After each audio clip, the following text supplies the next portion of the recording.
You may have seen I am always using the same website to do my videos, and that website is PokePulse. And I thought it's about to leave its alpha stage, move into the public beta, doesn't require an invite code anymore, and everything's a lot more solid, working really well, and they've got some really impressive features. So I thought I'd do a little video. This isn't a paid endorsement, it's just I think it's really good and worth talking about.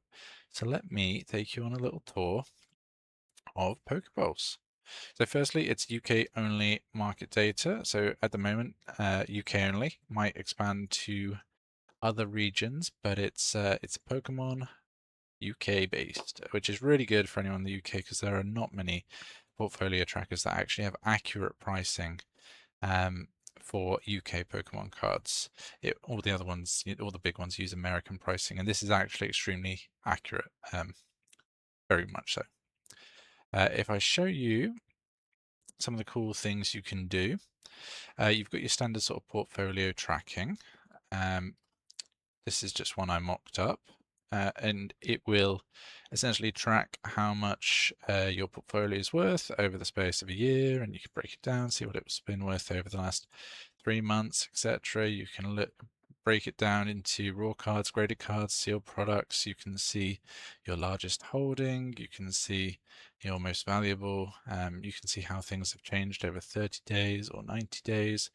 And you can drill down into items that you've bought, have a look at your sealed products, see, order it by which one's done the best over time, see which ones have done the worst over time. You can look at your PSA cards in here, see how many you got, when you bought them, what your returns are, and just generally things that you would use a portfolio tracker for.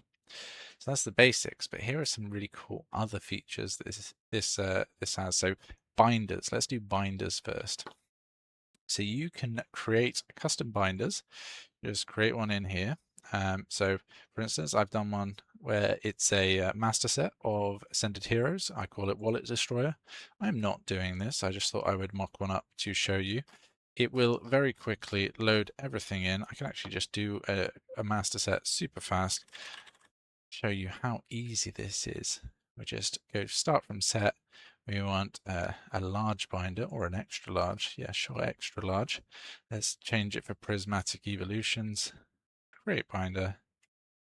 And here we go. Done. Tells us how much the binder would cost to create if we had to buy all the cards raw.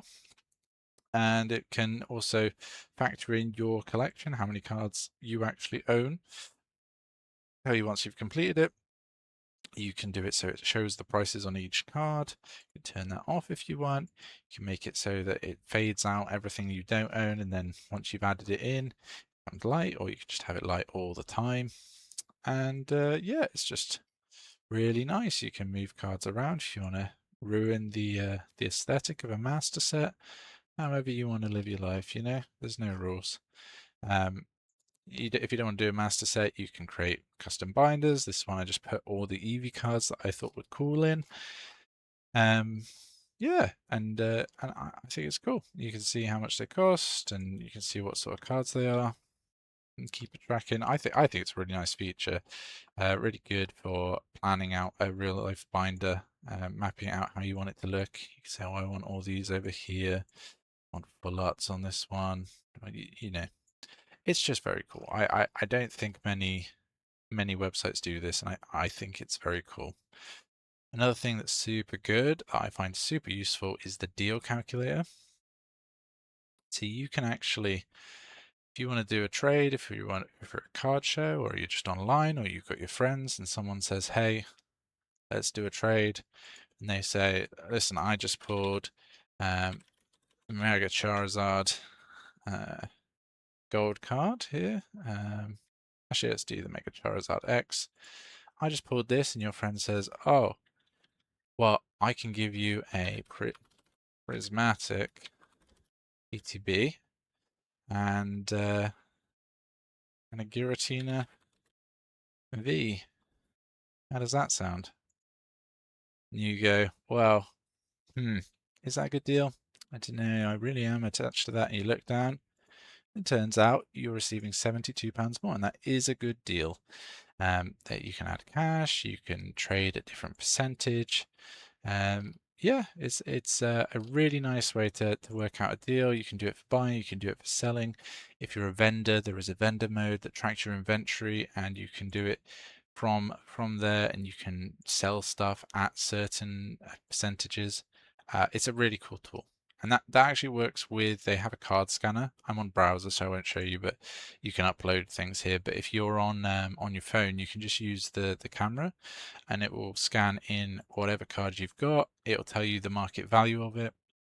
And it's even, I think they've just started doing ace cards where you can scan in an ace slab and it will recognize it and give you the value, which is really cool. Another cool thing is when you go to set view and you look at all the different sets, and you've got English, Japanese, they're adding Chinese in, but it's not fully loaded yet. But you can go into a set, you can have a look through. If I click on Twilight Masquerade, it will give you the set value, tell you how much the booster box is, give you a breakdown of what it's all made of. You can filter by card, you can filter by price, you can look at the promos for a given set specifically, and you get this nice view. You can see the PSA 10 price, you can see the costing, and if you click into a card, this is the sort of view that you see a lot on my videos. And I really like it. You know, you can say, oh, how's this card performed over the last 6 months? You can say, here's the market price, here's the PSA 10, you can see the gem rate, the population, the multiplier, you've got card market integration. Yeah, it's even broke it down into condition, but now pulls in condition stats, which I think is really cool.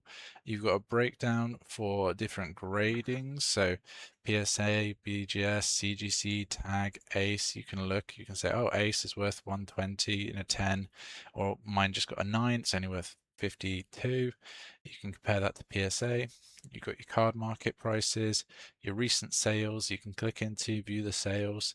And what's quite nice is on the charts, to track how much it costs, you can actually also add in, say, a PSA 10, compare that to a PSA to an ace and a CGC, and you can track how all of these prices have been going over different periods of time, which I think is pretty cool. You can also add tracking alerts, so you can go in here and you can set a buy price and a sell price. And what's really good about that is then you can go into your tracking window over here, and I have like 1,000,000 cards set up to track, and it still loads pretty fast. So I'm tracking at 1,374, which helps me make videos, honestly. And it will tell you the distance that a card is away from your buy price or sell price, and then it'll order it for you. I mean, you can order it by whatever you want, but basically these are the cards it's saying are the most under my buy price. So I said Scissor was a good buy under £10, and it's £6.34. So it says this is the top dog at the moment. Salamence, Thunderous, you know, Pidgeotto. These are all videos that I've made as sleeper picks. Yeah, and it's really good. You can see I've got lots of ones that are in the buy zone, and then as you move out, if there's cards that are just a little bit above the what I've defined as the buy price, we'll show you what percentage above, you know. And if it's only 10% out, maybe Reshiram's a good buy. And yeah, I really like this feature. And what's really nice is if someone says, "Hey, can you recommend me a card between sort of 15 and 35 pounds that I can buy that that you think is a really good price?" I can just type that in, and now I have all the cards that are currently priced between 15 to 35 pounds, and they're ordered by which ones are the best value in my opinion. So I can say, oh, you should definitely get a Thunderous. If you like vintage promos, get, well, semi-vintage. It's not really vintage XY. Black Curum is a good buy. The Bulbasaur from Mega Evolutions is good, and the Charizard VMAX promo from the UPC, also a good buy. And you just get this nice list pushed out. I think it's really great. Okay, so in terms of other features, you can track your buying and selling history, which is really good. You've got reports. You can create reports and look through them. I see what's currently moving, top 7-day movers, best-selling cards of the week, etc. Or you can make your own reports, which is pretty cool. So I have a report that tells me the gem rate for all the Pokemon Center promos that it loads in, and I can see that Tornadus is quite a good buy because it's really low gem rates. There's possibly a grading play. I know that Magneton much easier to grade, so the PSA 10 will be worth a bit less. And you can make your own custom reports based on whatever you want, and very useful in my opinion. And lastly, if you're a vendor, it has a whole vending module where you can keep your inventory separate from your portfolio. You've got your transactions. It has a much more detailed breakdown, sales, purchases, trades, and I think this section is going to keep growing. I don't vend, so I've not filled mine out. I just sort of sell cards casually on eBay and collect myself, but it's good for people who do. So yeah, there's the tour. As I said, this isn't a paid endorsement. It's just a really good website that I use and I recommend. There's a Discord that has lots of friendly people, and the developer who made the website is pretty chill. So I recommend giving it a go. What have you got to lose? It's free.